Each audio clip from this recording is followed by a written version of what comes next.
So picture this. It's the 1930s. There are no lasers, no fancy computers. How on earth do you get 210 massive steel columns to line up perfectly straight to build a skyscraper? Well, the answer involves a few strings and a super simple physics trick. So how do you build a perfectly straight skyscraper with just a piece of string? Yeah, it sounds pretty much impossible, right? But believe it or not, this incredibly low-tech solution was the secret sauce to building an icon at a speed that is still just mind-boggling. All right, to really get why this string trick was so genius, you first have to understand the sheer scale of what they were up against. We're talking about 210 steel columns in total. That's the backbone of the entire Empire State Building. And get this, 12 of them run completely uninterrupted, all the way to the very top. That's where the building gets its incredible strength. And they put this entire steel skeleton up in just 13 months. 13! That timeline is almost unheard of, even today with all our modern tech. But moving that fast, well, it created a huge problem for the crew. So the first big hurdle wasn't actually building upwards. It was just figuring out how to get all the materials up there in the first place. You see, the cranes they used back then were called derricks, and while they were pretty powerful, they had a big limitation. They could only lift stuff about 30 stories high at a time. So what did they do? They basically had to set up this incredible vertical relay race. You'd have derricks on, say, the 30th floor, hoisting columns up from the derrick below them, which would then pass them to the next one up.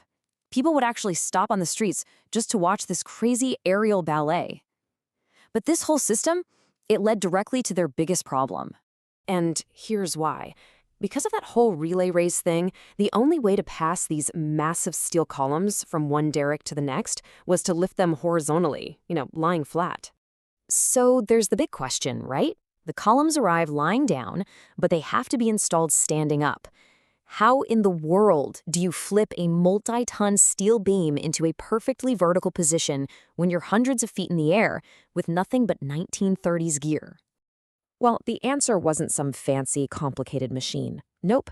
It was a brilliantly simple use of basic physics. Let me show you how it worked. Okay, so step 1. The crew lifts the column into place, still lying flat. You can see it's being held up by 2 separate cables, or strings, from the derrick above her.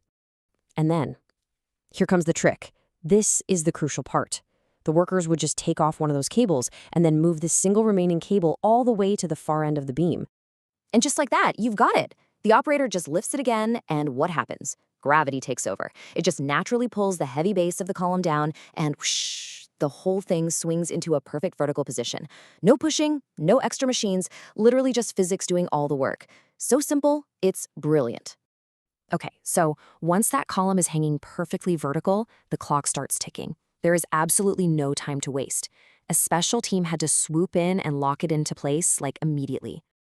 And these guys were the legendary Skyboys.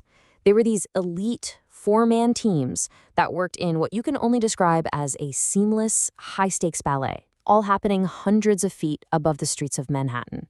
Their coordination was just flawless. You had one guy heating a rivet till it was glowing cherry red. He'd then throw it across the open air to another guy who would catch it in a bucket, and then a fourth guy would hammer it into place. All of this happening in just a few seconds. It's just unbelievable.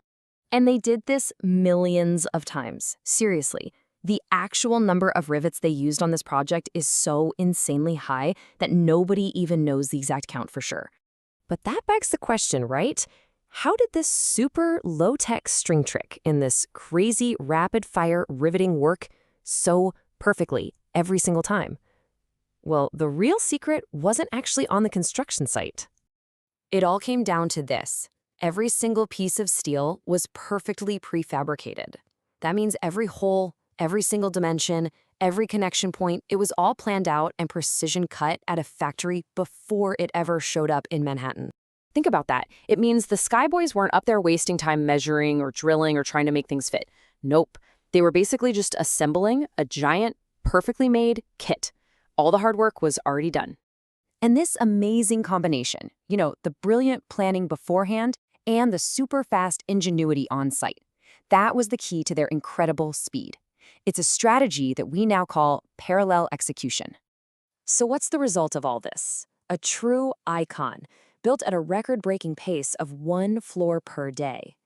And it proves that the world's most famous skyscraper wasn't built by some miracle of high-tech machinery. It was built with the brilliant simplicity of basic physics. And it really makes you wonder, doesn't it?